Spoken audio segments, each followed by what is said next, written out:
where my thermography business was doing quite well.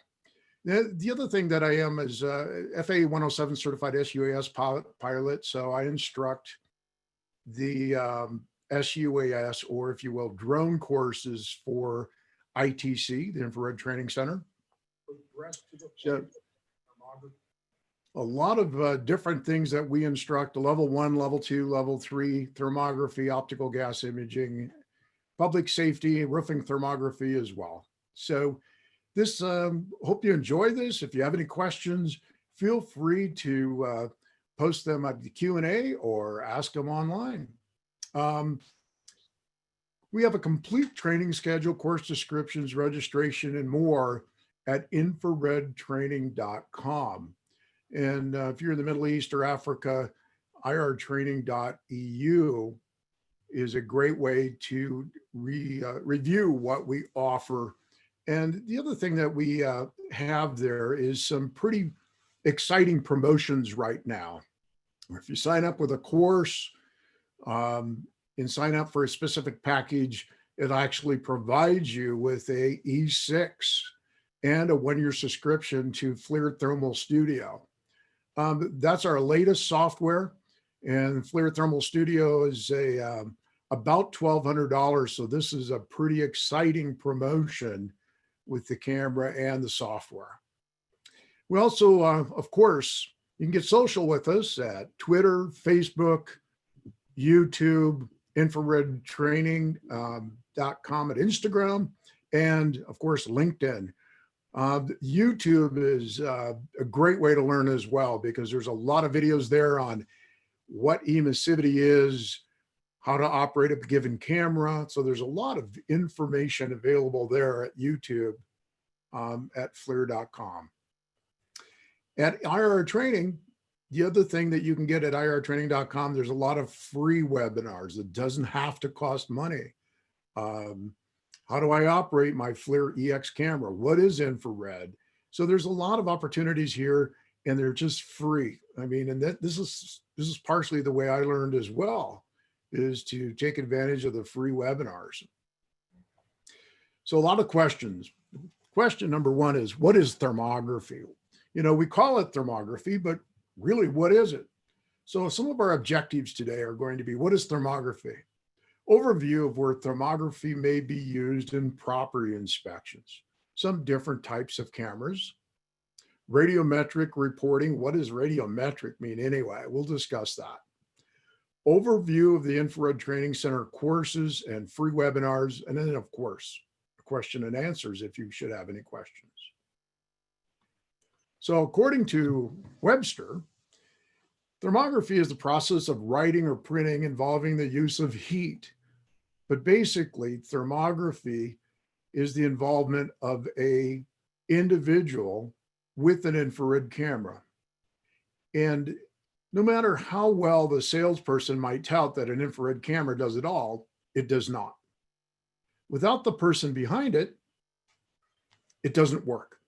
It won't turn itself on by itself. It won't take the image all by itself, and it sure won't analyze the image for you. So the cameras are pretty remarkable today. And as Ben alluded to earlier, they're smaller. They've come down a lot. The first camera that I purchased, and that was in 1997, was $36,000. The same technology today with the same resolution, actually, and easier use of function is about 10. So things have changed a lot for thermography, and I think they've changed for the good. Remember, your camera, an infrared camera, does not see through anything. What it detects is the amount of emitted energy from the source, or the lack of emitted energy from the source. So the camera really doesn't see through the walls or see through an object. It's detecting emitted energy from the source. This is an important thing to remember as we do thermography.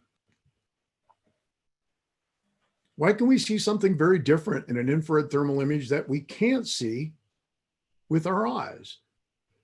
Our eyes are can only see about 0.4 to 0.75 in the electromagnetic spectrum. Very, very narrow band. We see colors, we see faces, we see a lot of things, but the challenge is we think we see it all until we get into infrared. I know when I first started in thermography, it was very eye-opening for me to see that we could see items in the long wave between 7.5 and 14 microns, emitted energy in that long wave band. So we get to see more. And in my opinion, we get to advise our clients more as well. So our clients may have specific questions or specific evaluations that we just can't accomplish always with the visual human eye. This is a good image here taken from the outside of a home. And again, a lot of this webinar will have images, but you can see there's areas of the sections of this vaulted ceiling inside this home that may not have adequate insulation or insulation deficiencies. Again, interpreting the image is very important, and having to learn how to interpret that image has to do with emitted radiation, emissivity, background reflections, distance, humidity, ambient temperature. All those things have a bearing on the image and what you're going to see on the screen. Then it's really important to whatever you're looking at, whether it's electrical, mechanical, whatever you might be looking at, is that you have the appropriate, what I call, background knowledge and experience. So even though we may know a lot about thermography, if we don't have the background knowledge and experience about electrical, as this example, we may not be even able to know what we're looking at. And that's why I think this technology is perfect for home inspectors. Many home inspectors have been trained, are qualified, and understand building science. So being able to see moisture intrusion, insulation deficiencies, air leakages is almost a natural for a property inspector because they've been trained in that arena. This is an image I just wanted to show.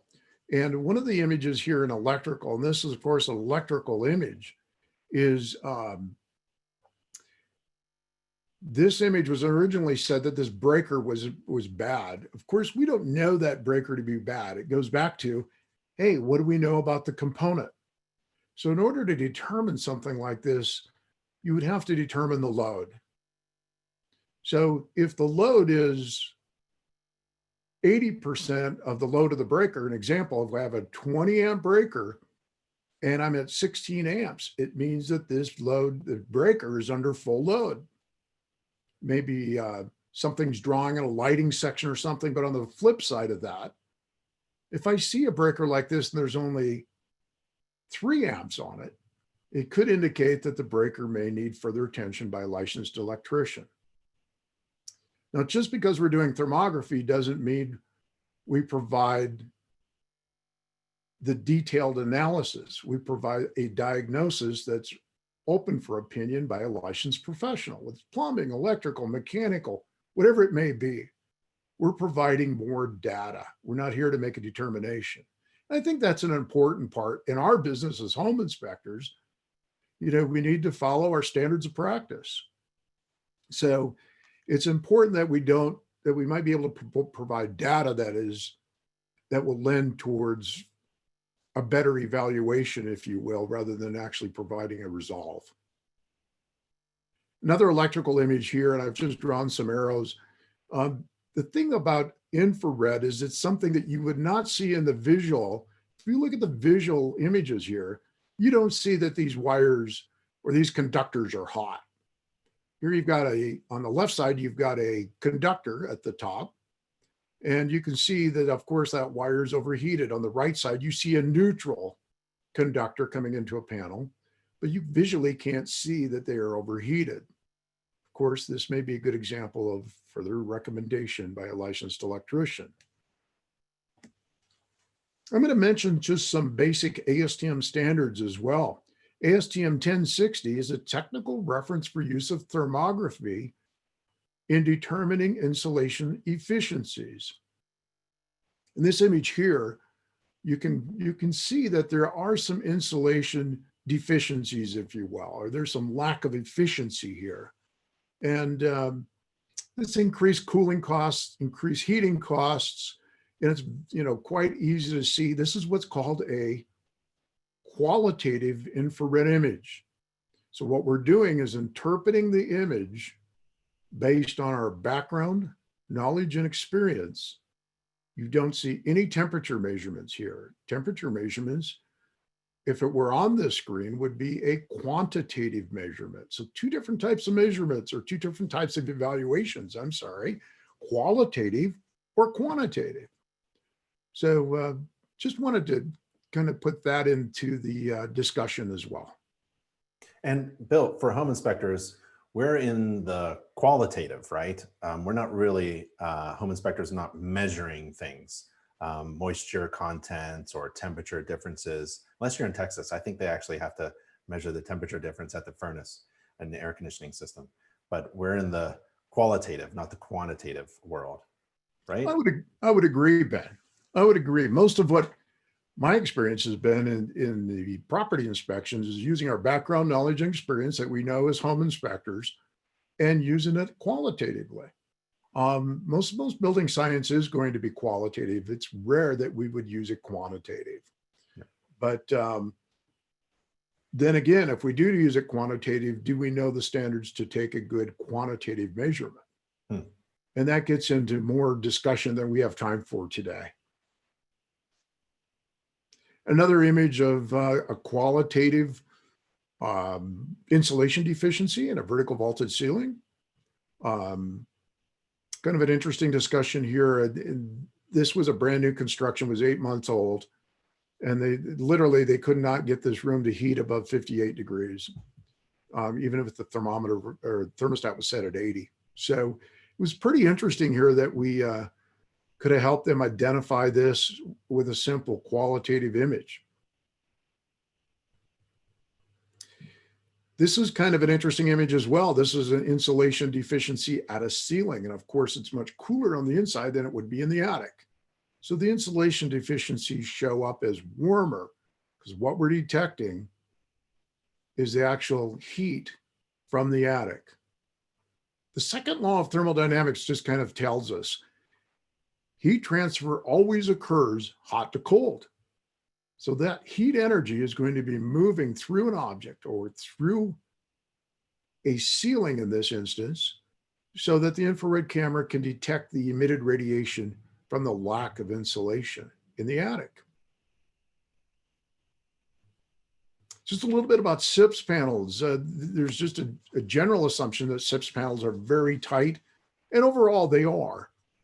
But if during the installation process, those SIPS panels are not caulked or installed properly, you're going to see some insulation or some air leakage or air intrusion.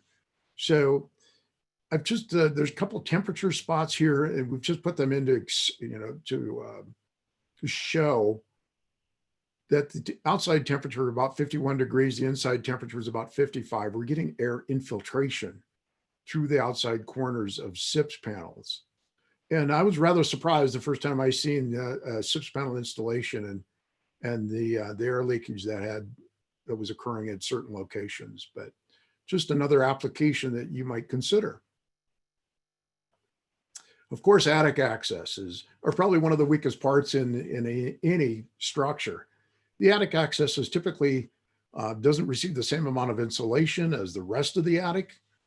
And depending on where you're living, what zone you're living in, and you can determine that by the International Energy Conservation Code, you need to apply the same type of insulation to the attic access as you would to the rest of the access. And there's different ways to do that.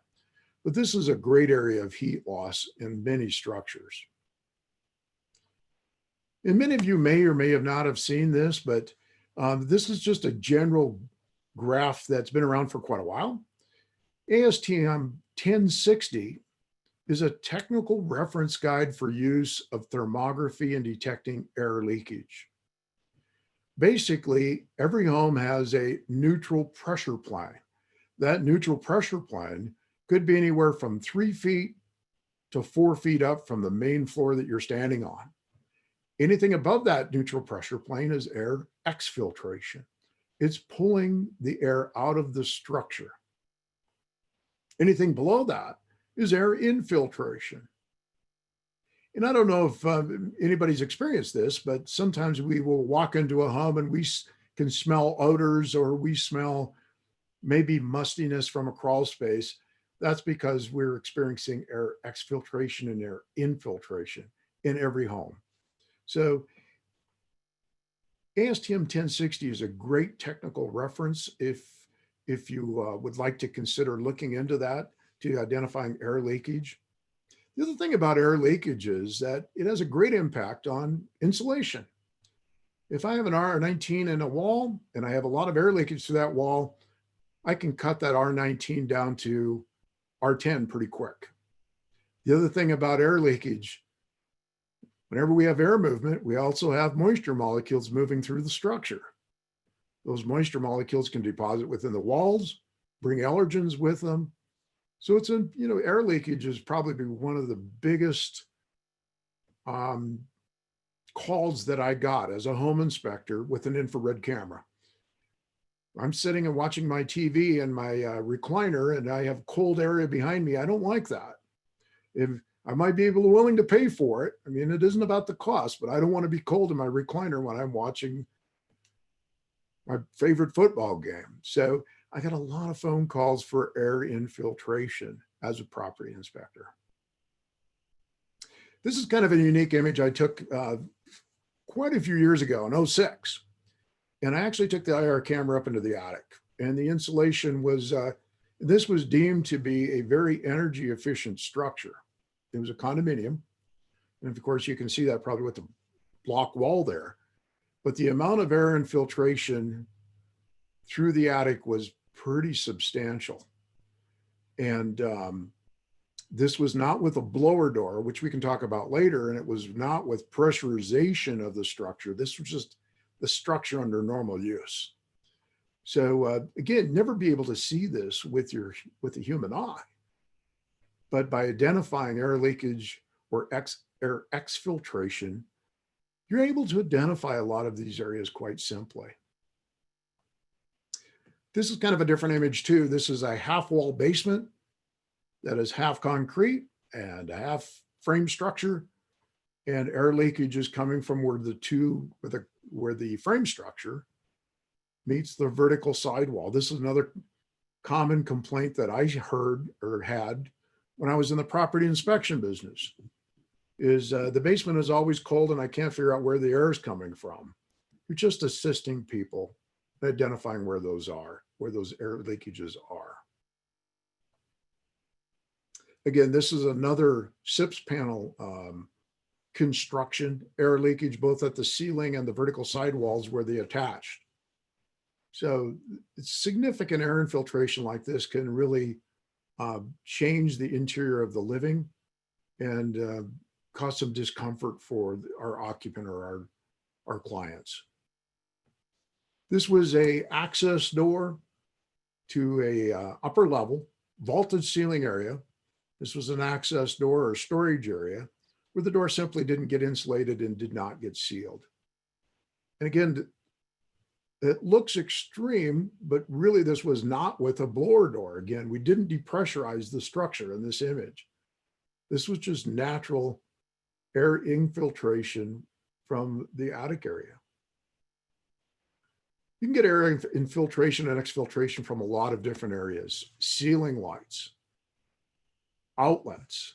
There's just a lot of areas where air can infiltrate into the home. Depending on the climate that you're in, this is one of the images that I took several years ago, but this is from a bathroom shower enclosure. And bathroom shower enclosures are very difficult to insulate. They're either put in well before the insulation, or they're put in, insulation's put in, then it's sealed over it. So if there's any defects in the insulation, it can't be accessed. This person continuously had frozen water piping in their shower. They were very frustrated. So we took this image and showed it. And it was very difficult to access this and remedy this after it was enclosed. But there was obviously significant air leakage here that was causing discomfort to the clients. And usually a bathroom's quite smaller, so you feel and you notice that the floors are cold really quickly. There was also air infiltration where the tub met the floor. So when the individual walked into the room, they could feel the floor was significantly colder than other areas of the home. And it's just from air infiltration.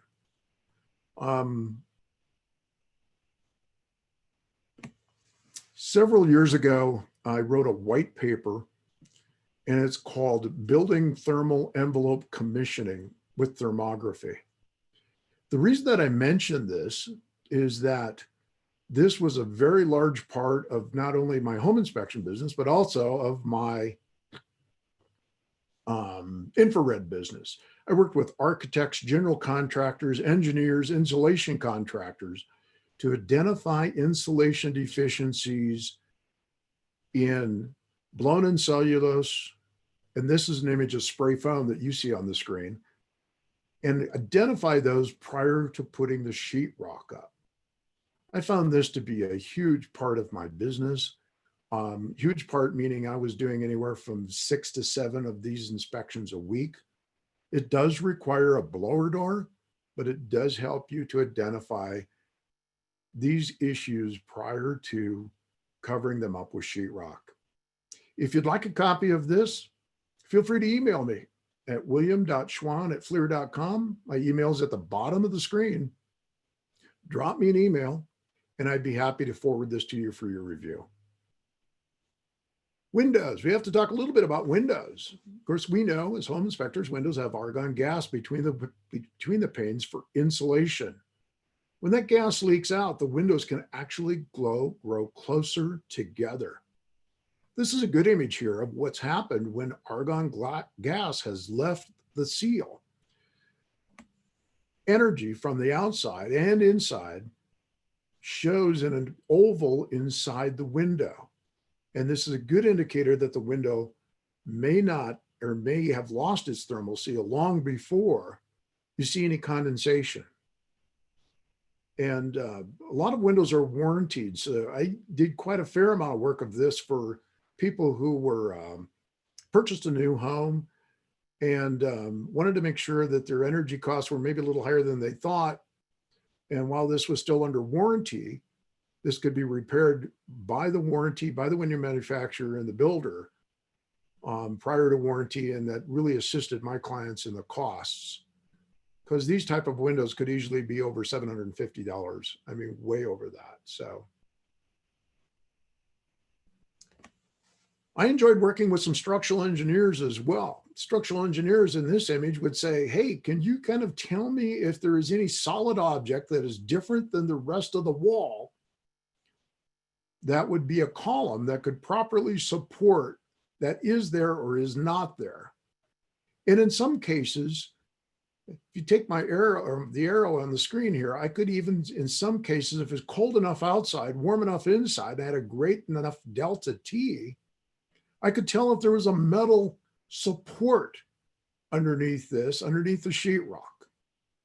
So in some instances, architects and engineers really appreciate somebody who knows thermography and can assist them with evaluating these type of evaluations. Here's another evaluation that I did for structural engineers, and that is performing infrared thermal imaging on CMUs, concrete masonry units. Of course, we know when we build a concrete block wall, the structural engineer will designate that certain cells will be filled with grout or concrete. The question is, are they properly filled, and did they get filled all the way to the top? And the engineers would have me come by on a monthly basis, or sometimes every 2 weeks, and do these scans just to assist them in assuring that before we put any load on top of the roof, like a huge roof frame, that these buildings were structurally completed correctly. The arrow shows what a grout line would look like. Of course, in order to do this, we need to know a little bit about thermography and infrared science, specifically heat capacity. The grout lines have a different heat capacity than the open CMU unit. So the grout lines will hold the energy longer than the open CMU unit. So that's kind of what we talk about in a lot of our classes, is just some basics of infrared science to assist you in interpreting these images correctly.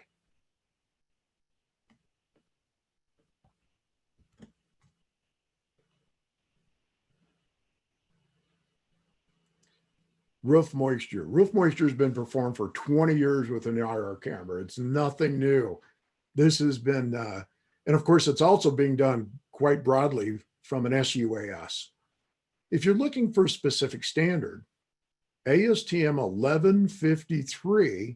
1153C is a technical reference for roof thermography. It can be done with an E8, it can be done with a C2. Again, this is qualitative thermography. We're not measuring the temperature. What we're trying to do is to see where moisture may be hidden under the membrane. Now you may be asking, so what does it look like? And that's why I included the image on the bottom. The bottom shows that there was not only moisture underneath the membrane, there was also moisture up into the exterior insulated finish system. And you can see that, and I'll bring my arrow down so I can kind of see where that's at. And then the roof membrane as well. So why does the infrared camera see this as warmer? Just some basics about infrared science. Water has the highest heat capacity of almost any object. So during the day, when the water beneath the membrane heats up, and as soon as the solar load is off of the membrane, you can see there's a difference in between the way the membrane holds the heat and the water holds the energy. So it makes it easier for us to identify areas that may have moisture underneath them. This was, again, a fair good amount of my business that I work with roofers. They love this technology, didn't want to invest in it, but were happy to hire me to do it. So this is another opportunity for us as property inspectors. And Bill, Yes. You're mentioning heat capacity. So when if a home inspector is looking for moisture, which we love to look for, one of the things that's fairly not easy to find, but the heat capacity of water makes it a lot very fun to find for a home inspector who holds an infrared camera in his or her hand. Because the heat capacity, like you said, it's the one thing in a building that holds the most energy for the longest period of time, right? Exactly. So water has a thermal capacitance of 1.0, very high. If you compare that to other objects that might be metal, it has a very low, or oil has a thermal capacitance of 0.80. So it looks different under the membrane. It looks completely different. Remember though, if we're in the inside of the building, people always used to ask me, hey, do you have an infrared camera? Yes. Can you come and find moisture in our walls? And I'd say, nope, but I can find evaporation. Yeah. They quit being smart with us and just come out and find the water, okay? But really, if it's on the inside and it's not exposed to solar load, it's evaporation that you're seeing. Evaporation cools the surface, condensation warms it. So if you have water on the inside and it's not exposed to solar load or heat, that evaporation is what you're looking for. One of the tricks I used to use that was fun is that I would do moisture mapping, and many of you maybe have done this. I would take a fan, accelerate the rate of evaporation, and find the moisture much quicker with an infrared camera because I would cool it down. Of course, this is a time thing. So if you spend too much time on it, you'd cool the object down to where you couldn't see it. Yep. So it's timing. Yeah, so an entire wall or an entire carpet could be wet.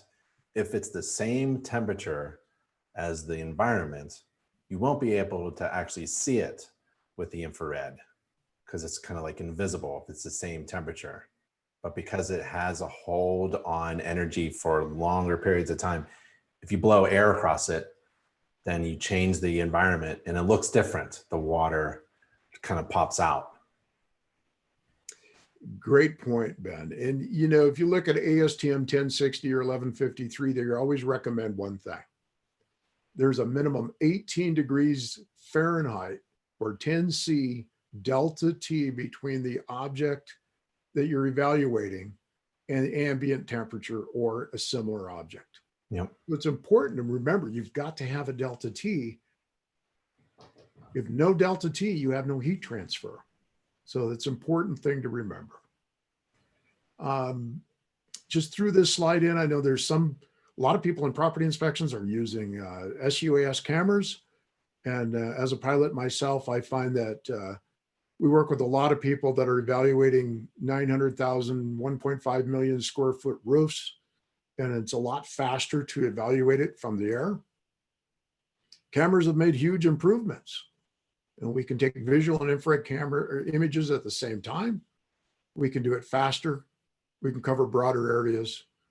And roofers are really looking for people that know and understand how to do this practice. Another inside moisture, again, what we're looking at here is evaporation. So evaporation cools the surface, condensation warms the surface. So moving that air creates my delta T, as Ben mentioned, and it allows me to see with more definition where the water might be. Just another image here of a moisture intrusion in a ceiling from an upper level apartment that kind of flooded. I like it when people say it's a minor flood. There's no such thing as a minor flood. If it's a flood, it's a flood, is my opinion. But IR is going to let you see to the degree how far did that moisture really move. It even works at the exterior of the building if the conditions are correct. This is a leaking wash machine valve at a second-story apartment that obviously has traveled down through the inside of the wall cavity and is visible from the outside as well. One of the things that we don't think about using IR for is plumbing. We have a plumbing trap or a plumbing area that is has a blockage. Where's that blockage actually located? Is it down further up into the pipe, or is it the bottom of the trap? This is real easy. And the reason it's easy is, again, this is qualitative. It's qualitative because what the camera is seeing is real basic. More radiation or less radiation. The blockage has a different ability to emit the energy than the rest of the pipe. So you're seeing a difference here. More emitted radiation, less emitted radiation. Of course, we haven't talked about emissivity yet, and we'll talk about that briefly as well.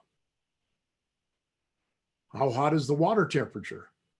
Again, something that's pretty simple with an IR camera, as long as we remember it must be in focus. If your camera is out of focus or the image is out of focus, with an infrared camera, with a regular camera, if our image is out of focus, it looks distorted. But with an infrared camera, not only will it look distorted, but all of our temperatures will be wrong. So we need to make sure that our camera is in good focus in order to take a temperature.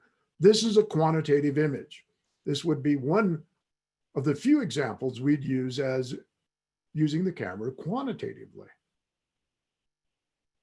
Another example of quantitative, although it could be qualitative, is radiators. We look at a radiator, we can see that there's a difference in temperature, and there could be a partial blockage in this radiator that is not allowing the full flow of the fluid through the radiator. Inflow radiant heat. Of course, this is region specific. But if we are looking at inflow radiant heat, here you're seeing a perfect design and layout of an inflow radiant heat system. Looks quite well. And here you're not seeing that. And here you can see that the lines are not spaced correctly. You can see that their lines are overlapped. This was a rather interesting project and a brand new home construction. And a lady said, when I stand in front of my refrigerator, the floor is always cold, but if I move 2 feet, it's nice and warm. What's going on with that? So we did this evaluation, and of course there were several issues, but we think this might be something that's very simple, but really it wasn't. The beautiful cherry cabinets all had to be removed. The floor had to be removed. All the appliances had to be removed. They were well over 180,000 before this was complete, because it was a very large kitchen area. So you think it might be something quite simple, but there was a demand that this be fixed and made correct. So IR can help us identify some things. HVAC. Here we see some HVAC leakage. This is in a basement. You can see the support, unfinished basement here. Got some air leakage here at the connection points. This is a rather interesting one I took in a crawl space. Notice that there were no heat distribution, and when the heat was running, there's very little airflow through the grills. So looking down on the crawl space, what we found is during the installation process, the end never got put on this duct. So all the air that was being produced by the furnace unit was being blown directly into the crawl space. And we see a little bit of air leakage up here at the top as well.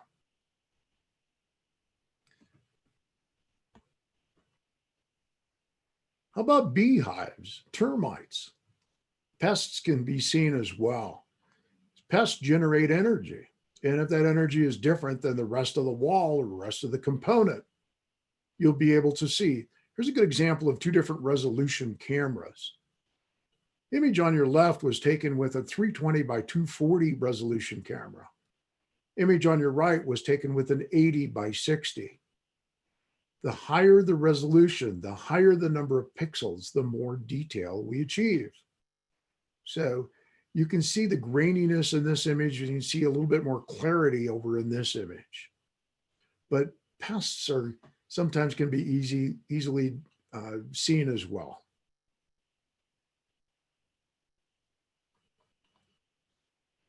One of the new products we just came out with, and Ben had mentioned he likes his C2, and so do I. I enjoy mine.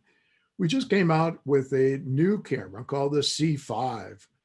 The C5 has a 160 by 120 resolution, but the major change here is there's cloud storage for all the images.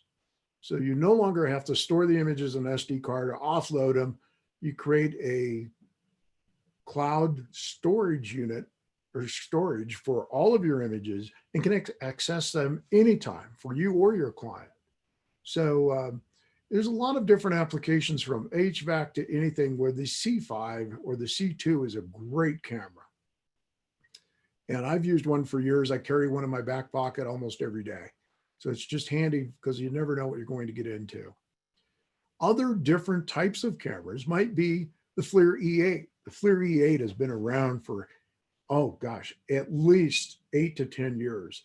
It's tried, it's been dropped, it's been thrown, it's been fallen off ladders.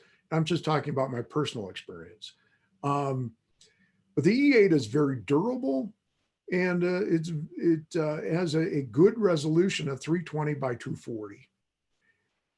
The E75 is a newer camera. And the advantage of the E75 is that it is all touchscreen, and that the focus can be manually focused, where on the E8, it is auto-focused. So you get you get better detail, easier use of function. And then the T cameras, the T530 is again, just another step up. The lens can articulate 180 degrees straight up or straight down. And I've found this to be very useful in property inspections, electrical inspections, overhead power inspections. One thing that I try to look at is to look at the highest resolution that I can afford, along with how productive can I be with the camera. And I kind of learned that the hard way. I started with a typical handheld camera, and then I was asked to go and as a property inspector, start doing electrical substations. Well, I found that didn't work. So I had to graduate and move up to a new camera. So try to look 5 years down the road when you're thinking about buying an infrared camera, because they're literally, the new warranties are 2 years on everything on these cameras, no matter what goes wrong with them. 5 years on any battery. So the battery starts to not hold a charge, they'll simply send you a new one. And 10 years on the microbolometer. So these cameras are designed to last much longer than the first camera that I bought. So I think you're going to see better ergonomics, more productivity. And these are all things you might want to look at if you're going to look at a camera. Bill, I remember watching some videos of drop tests from FLIR. They would drop the camera on a platform or something like that and try to damage it on purpose. So they're really durable. And I've dropped a few of mine too. Samuel asks, I heard 320 by 240 is a pro standard. What about the pixels? What is a pro level for pixels? Or maybe what's a recommended minimum? You know, for property inspections, if we're going to, if you want a real professional image, it's the 320 by 240. And that's basically 76,000 pixels. The reason that I mentioned the 320 by 240 is, let's say that I get a call that I want that says, hey, I'd like you to look at 17 electrical substations. And I've got the journeyman electrician. You don't need to make any determinations. We just want somebody that understands thermography and how to take the image. The 320 by 240 is a great utility resolution, which means I can use it on almost any application. I'm not limited to just property inspections, just qualitative. So the 320 by 240, in my opinion, is a camera that can span a lot of different applications. So the other resolutions, of course, would be 640 by 480 and 1020 by 960, which is usually used for overhead power because we can't work at close proximities. We have to have distance between 345 kV. So I hope that helps answer your question. Yeah. We've got another question too. We're Facebook, we're YouTube Live, and we have a question. Can you discuss the differences between the higher end models and the lower end model, like the FLIR TG267? And you kind of mentioned the benefit of buying something that you may want to grow into in the future, like a building inspector or a home inspector may want to get the minimum low entry cameras, and if you're going to expand your business, maybe invest. And there's another question, you know, what is the what would be a great entry level camera without breaking the bank? Jonathan asks, like a FLIR E5 XT price range. Maybe you can go over about that one more time. What should a home inspector buy, and what do you think about the differences? And the FLIR TG267, I'm not familiar with that. The FLIR TG is a handheld device with a very small screen that's about 1 inches by 2 inches square, and it is primarily used to look at something qualitatively to say, is it hot or is it not? For example, a lot of electricians, especially overhead power electricians, everyone has one in their bucket. They pull it out and go, yep, it's still hot. I'm not touching it. I thought it was supposed to be locked out. So it's a safety camera or it's a safety device. But if you ever need to measure anything, the simple answer is the sensitivity is not there. And the margin of errors for measurement are quite large. So the other thing is that you're not going to get a very wide field of view. So if you invest in an E5 or an E8, you get a wider field of view. You can measure with those much easier. And as far as home inspectors, my answer to this is look down the road 5 years, Ben. And that's kind of what I had mentioned before. The E8 may satisfy what you're going to do 5 years down the road, but make sure you have a resolution that you won't regret. Yep. And the TGs are going to have a resolution that's very low. Yeah. Like the FLIR C2, the one I really like. Michael asks, for someone just starting out, what camera do you recommend? Money's tight. So you have to be conscious about costs and overhead and investment. So I recommend, you may disagree, Bill, like if you can get into infrared at a low cost, decent camera, that'd be a good first step, but always be improving, always being starting to think about investing into something bigger and better. What do you think? No, I agree, Ben. And the biggest mistake I made is I bought a FLIR B camera. I paid $3,800 for it. It didn't work after 9 months for the applications I had coming in. So I sold that for $1,000. So in 9 months, I lost $2,500 basically. If I were to review that again, I would say, maybe if I invest a little bit more, I'm not talking about a lot, but a little bit more, such as a FLIR E8 right now, I think is $1,800 or $1,700. If you look at the C2 camera, it's $625. So I'm going to have to invest $1,000 more money, but will it take me 4 or 5 years down the road? Yeah. That's the question we all have to ask ourselves. And, people all the time ask me, hey, do I need to spend $11,000? And the answer is, hey, no, you don't. You can get a great camera for under $5,000 today. That will get you started in the business for, a few years down the road. I have some other questions coming in. Do we want to answer them now or at the end? Well, Michael asks, so where do you use an infrared camera in a house? I don't know. Everywhere you're looking, I guess. For me, I would look where I would think we have a moisture intrusion issue on the inside of the home, or home energy deficiency area. Those are easy ones. Anything that's you think is hot, maybe an electrical device, switch or something, that would be another one. So maybe those 3 areas. What do you think, Bill? I agree. If we're going to be property inspectors, of course we are. We're going to move the electrical dead cover or the electrical cover off the panel. A quick scan can tell you if something is overheating at electrical connection to a breaker or to a neutral wire. The other thing I always looked underneath shower pans. So if I'm in the basement and I see there's a shower upstairs, a shower on the second level, I noted the proximity and I gave that a quick scan, because that is also a potential area for water leakage underneath cabinets. I'd loved it to scan underneath cabinets. How about refrigerators? Every refrigerator's got a water hookup to it.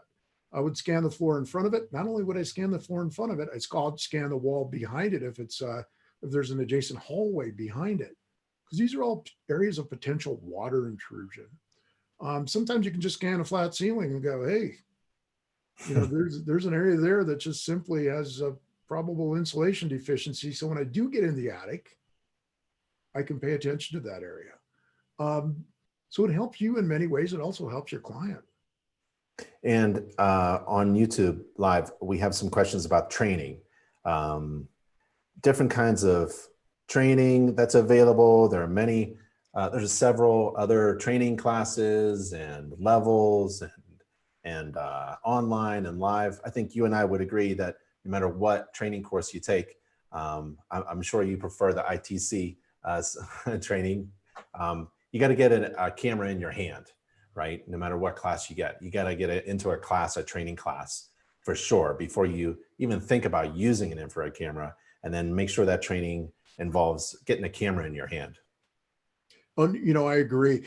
Basically, here's the bottom line. we want to do the best we can for our clients. The worst thing we can do is give them bad data. And, you know, whether it's a property inspector doing an infrared survey, that's the worst thing we can do. Different classes. Level 1 thermography is a 3.5-day course. And that course gets you into quite a bit of detail about several different applications, including property inspections, so that you understand how to, number one, interpret the image, how to measure correctly. Let's say I don't want to take a 3-day course, so or 4-day course, I'm sorry, but I want to take a simple 2-day course. We have a wonderful 2-day property inspection course specifically for home inspections. And that's a great 2-day course to get you right into the basics. There's a 12-question exam. And at the end of the exam, you get a certificate of completion just to show that you have some basic background and experience. The other thing is that if you want to just go onto our webinars are chock full of information about what is emissivity. They're free. There is no cost, zero cost at infraredtraining.com. So you can go get the information for free, say, hey, I want more, take the 2-day class and say, no, I want to go all the way to level 1. And the difference between level 1 ITC and level 1 other courses is we follow the American Society for Non-Destructive Testing guidelines for certification. So no matter where you go globally, your certification is valid. You can go to Germany, you can go to Puerto Rico, and that certification is still valid. So that's kind of why our training may be a little bit different. Very good, very good. There's a couple other questions that are highly technical maybe, and you know, for further information, you know, that Bill's always available. And somebody asked for your email address as well. So please continue with your presentation and we'll get to the questions. Great. I've got a few answered questions here too. We'll continue, and we're just about wrapped up here. Okay. Remember, if you're going to take infrared images, you have to analyze those images. In order to analyze those images, you need what's called radiometric software. Well, what is radiometric? Well, first of all, radiometric software is that every pixel contains a temperature. So radiometric software would be FLIR tools. And guess what? It's free. So you can download a free version where you see it on the screen there at FLIR.com/product/FLIR tools. It's free download, and there's no hooks or connections. You don't have to upgrade it. If you want to upgrade it, you can, but you can keep that forever. I mean, and there's no annual fee for it. So it's free, literally free. So this is a great way to thermally tune your image or take a look and analyze your infrared images. We also have a product called FLIR Tools Plus. The advantage of FLIR Tools Plus is I can take 6 images horizontally or vertically in thermal, and I can stitch them together and analyze all those images. So if I have a large commercial structure, 10 stories, I can stitch all those things, those items together, all those images together. And I have more analysis of those images in FLIR Tools. FLIR Thermal Studio is another advanced, is much further advanced. So I can take video, I can edit video all thermally, extract images, put them back in.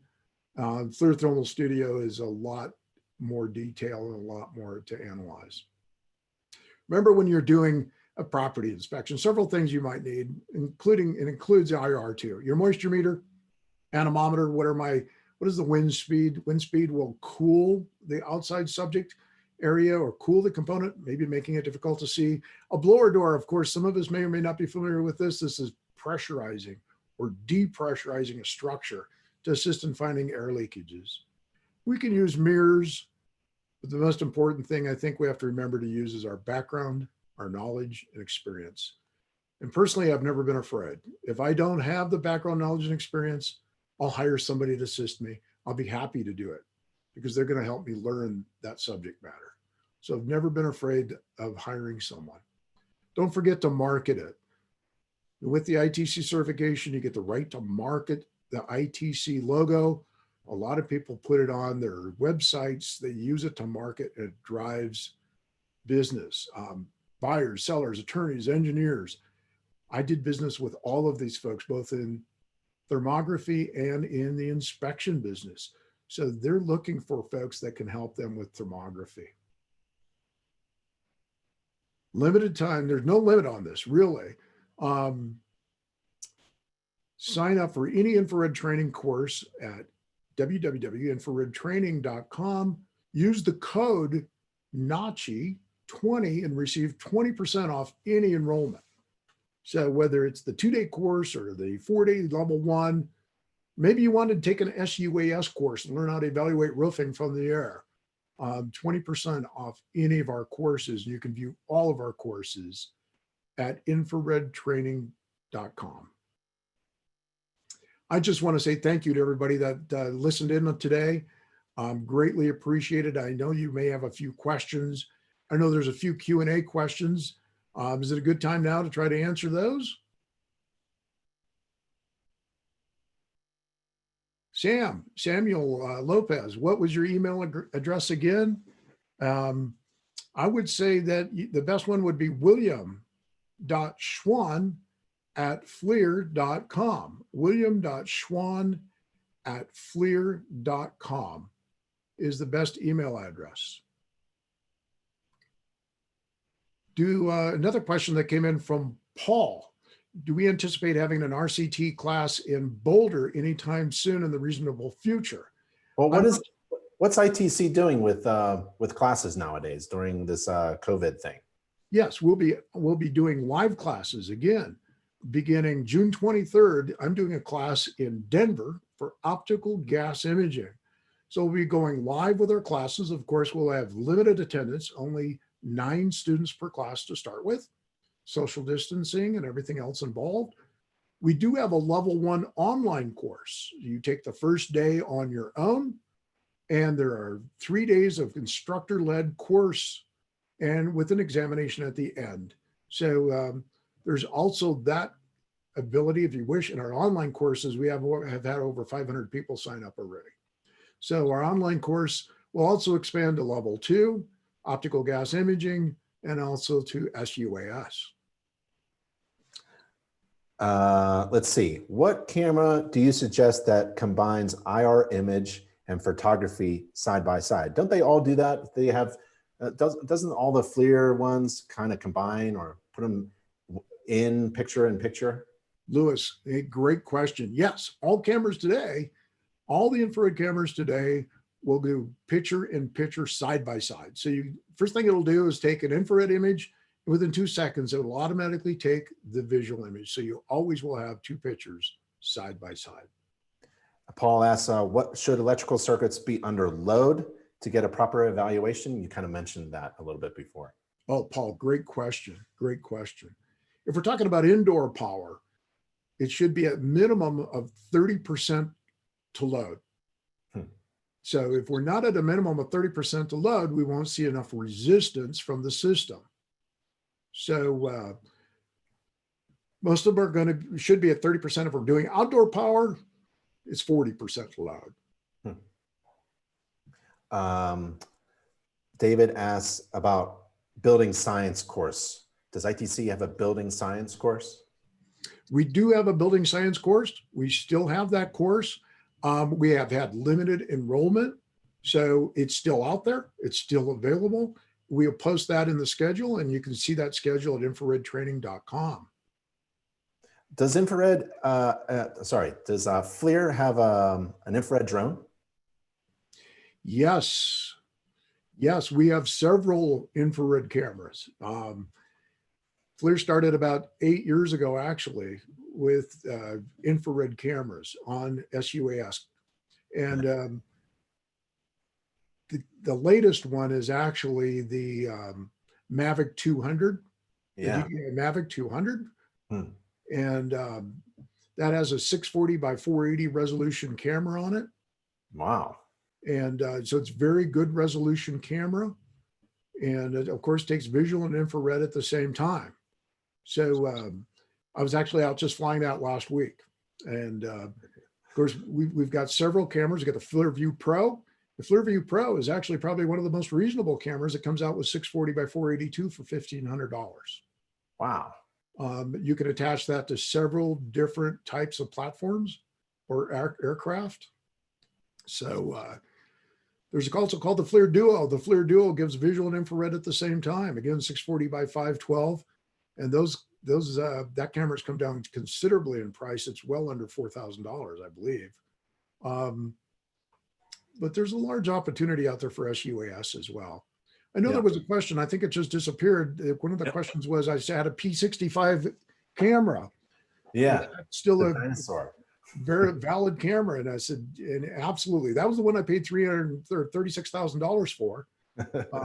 That P65 is a very, very durable camera. It's still out there, 320 by 240 resolution. So yes, I love that camera. And I did applications from overhead power to substations to indoor electrical to building science to just about everything with that. Well, Bill, I really appreciate it. Really appreciate your time being with us and talking infrared. It's one of my favorite topics. I'm a big believer that all home inspectors should be carrying a really good flashlight, an infrared camera, moisture meter, and all that fun stuff. It only makes them better inspectors. So I really appreciate your time talking to us about infrared. And I know if there are any more questions, you can contact Bill, and I really appreciate it. Thanks, buddy. Thank you, Ben. It's been a pleasure. Bill Schwahn, and drop me an email if you just want to talk, or if there's any questions you have at william.schwann@flir.com. Thanks, Ben. Right. Thank you, Bill. Stay safe and healthy, everybody. Bye now. Bye-bye.